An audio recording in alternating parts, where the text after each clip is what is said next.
Oman breaking ന്യൂസിലേക്ക് സ്വാഗതം. ഒമാനിലെ വിവിധ വാർത്തകൾക്കായി ഈ ചാനൽ സബ്സ്ക്രൈബ് ചെയ്യൂ. വടക്കൻ ബാത്തിന ഗവർണറേറ്റിൽ മയക്കുമരുന്ന് കടത്തിയ 2 പ്രവാസികൾ അറസ്റ്റിലായി. വടക്കൻ ബാത്തിന പോലീസ് കമാൻഡാണ് 2 പേരെ മോർഫിൻ മയക്കുമരുന്നുമായി പിടികൂടിയത്. പ്രതികൾ ഏഷ്യൻ രാജ്യക്കാരാണ്. ഇവർക്കെതിരെ നിയമ നടപടികൾ സ്വീകരിച്ചു വരികയാണെന്ന് പോലീസ് അറിയിച്ചു. അതേസമയം കഴിഞ്ഞ ദിവസങ്ങളിലും മയക്കുമരുന്ന് കടത്ത്, വിതരണം തുടങ്ങിയ കേസുകളിൽ നിരവധി പ്രവാസികൾ അറസ്റ്റിലായിരുന്നു. ഇവർക്കെതിരെ ശക്തമായ നിയമ നടപടികളും സ്വീകരിച്ചിരുന്നു.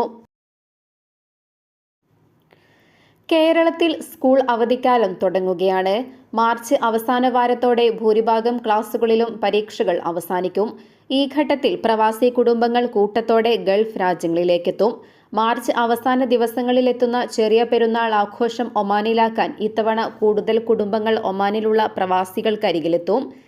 കേരള സ്കൂളുകളിൽ ചെറിയ ക്ലാസുകളിലെ കുട്ടികൾക്കുള്ള പരീക്ഷ ഫെബ്രുവരി 21 ആരംഭിച്ചത്. മാർച്ച് 27 പരീക്ഷകൾ അവസാനിക്കും. SSLC ഹയർ സെക്കൻഡറി പരീക്ഷകൾ നടന്നുവരികയാണ്. SSLC പരീക്ഷ മാർച്ച് 28 അവസാനിക്കും. വേനൽ അവധിക്ക് ശേഷം ജൂൺ 2 ഇത്തവണ കേരളത്തിലെ സ്കൂളുകൾ തുറക്കുന്നത്. ജൂൺ 1 ഞായറാഴ്ച ആയതിനാലാണ് സ്കൂൾ വീണ്ടും തുറക്കുന്നത് 2 മാറ്റിയത്. എന്നാൽ സ്കൂളുകൾ നിശ്ചയിക്കുന്നത് പ്രകാരം വിവിധ ക്ലാസുകളിലെ വിദ്യാർത്ഥികൾക്ക് നേരത്തെ ക്ലാസുകൾ ആരംഭിക്കാൻ സാധ്യതയുണ്ട്. ഇതിനാൽ തന്നെ ഗൾഫ് രാജ്യങ്ങളിലെത്തുന്ന പ്രവാസി കുടുംബങ്ങൾ മെയ് പകുതിയോടെ തന്നെ തിരികെ മടങ്ങാനും സാധ്യതയുണ്ട്. എന്നാൽ ചിലർ ജൂണിൽ ബലിപെരുന്നാൾ കൂടി ആഘോഷിച്ചിട്ടാകും മടങ്ങുന്നത്. 1 മാസം മുതൽ 3 മാസം വരെയുള്ള സന്ദർശക ടൂറിസ്റ്റ് വിസകളിൽ എത്തുന്നവരാകും കൂടുതലും. ഫാമിലി ജോയിനിങ് വിസയിൽ എത്തുന്നവരുമുണ്ട്. കുറഞ്ഞ ശമ്പളക്കാർക്കും നിലവിൽ കുടുംബ വിസ ലഭിക്കുന്നതും ഏറെ സൗകര്യപ്രദമാണ്. നിരക്കുകളും ഏകദേശം സമാനമാണ്. നിരവധി മലയാളി കുടുംബങ്ങൾ ഇതിനോടകം വിസയും ടിക്കറ്റും സ്വന്തമാക്കിയതായി ട്രാവൽ മേഖലയിലുള്ളവർ പറയുന്നു.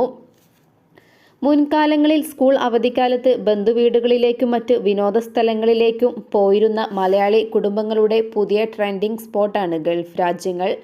പിതാവിനോടൊപ്പം കഴിയാൻ കുടുംബസമേതം പിതാവ് ജോലി ചെയ്യുന്ന നാടുകളിൽ എത്തുന്നവരും വർദ്ധിച്ചു വരികയാണ്. അതേസമയം കോവിഡിന് ശേഷമാണ് ഈ ശീലം കൂടുതൽ വ്യാപകമായത്.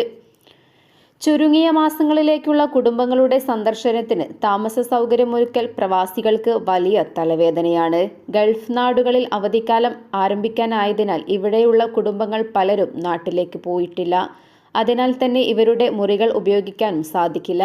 പകരം അനുയോജ്യമായ താമസ സ്ഥലം തേടിയുള്ള നെട്ടോട്ടത്തിലാണ് പലരും.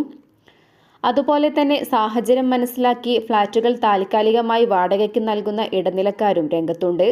ആവശ്യമായ മുഴുവൻ സാധനങ്ങളും അടങ്ങിയിട്ടുള്ള മുറികൾക്ക് വാടക കൂടുതലാണ്. സിംഗിൾ ബെഡ്റൂമോ ഡബിൾ ബെഡ്റൂമോ സ്റ്റുഡിയോ ഫ്ളാറ്റുകളോ ആണ് ആളുകൾ കൂടുതലായും തിരഞ്ഞെടുക്കുന്നത്. ഫർണിച്ചറുകളും AC ഇല്ലാത്ത മുറികൾ ലഭ്യമാണെങ്കിലും ഇവയൊന്നുമില്ലാത്തവയ്ക്ക് ആവശ്യക്കാരും കുറവാണ്.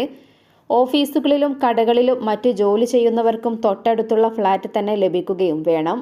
മുൻ വർഷങ്ങളിൽ ഇത്തരം ആവശ്യക്കാർ ഏറുന്നതായി കണ്ടതോടെ താൽക്കാലിക ഫ്ളാറ്റുകൾ ഒരുക്കിവെച്ച കെട്ടിട ഉടമകളും ഇടനിലക്കാരുമുണ്ട്.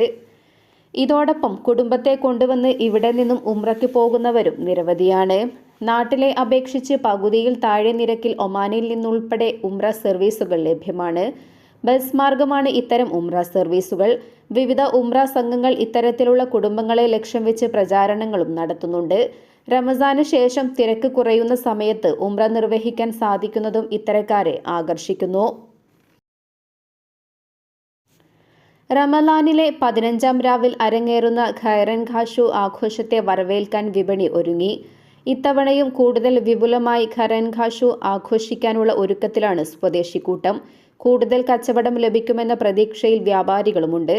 റമലാന് മുമ്പ് തന്നെ ഇത്തരം ഉൽപ്പന്നങ്ങൾ കടകളിൽ എത്തിയിരുന്നു എങ്കിലും വലിയ തോതിൽ കച്ചവടം നടന്നിരുന്നില്ല.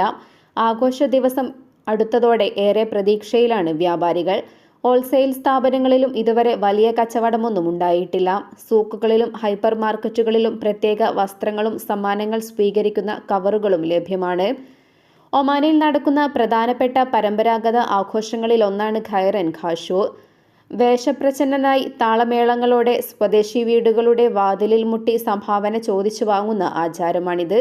റമലാൻ 14 അസ്തമിച്ച രാത്രിയിലാണ് ഖൈറൻ ഖാഷു എന്ന് പേരുള്ള ആചാരവുമായി കുട്ടികളും ചെറുപ്പക്കാരും ഇറങ്ങുന്നത്. സ്വദേശികൾ തിങ്ങിപ്പാർക്കുന്ന പ്രദേശങ്ങളിലും പരിസര പ്രദേശങ്ങളിലുമാണ് കൂടുതലായി രാത്രി സ്വദേശി കുട്ടികളും യുവാക്കളും വിവിധ വേഷം ധരിച്ച് മേളങ്ങളോടെ നിരത്തിലിറങ്ങുക. ഇത്തരത്തിൽ ഇറങ്ങുന്നവർ അണിയുന്ന വസ്ത്രങ്ങളും വ്യാപകമായി വിപണിയിൽ ലഭ്യമാക്കിയിട്ടുണ്ട്. വീടുകളിലും കടകളിലും പാട്ടുപാടി കയറുന്ന കുട്ടികൾക്ക് മധുര പലഹാരങ്ങളും മറ്റും നൽകി ഗൃഹനാഥന്മാർ സ്വീകരിക്കും. ഇതോടെ ഇന്നത്തെ വാർത്തകൾ അവസാനിക്കുന്നു. പുതിയ വാർത്തകളുമായി വീണ്ടും കാണുന്നതുവരെ നന്ദി, നമസ്കാരം.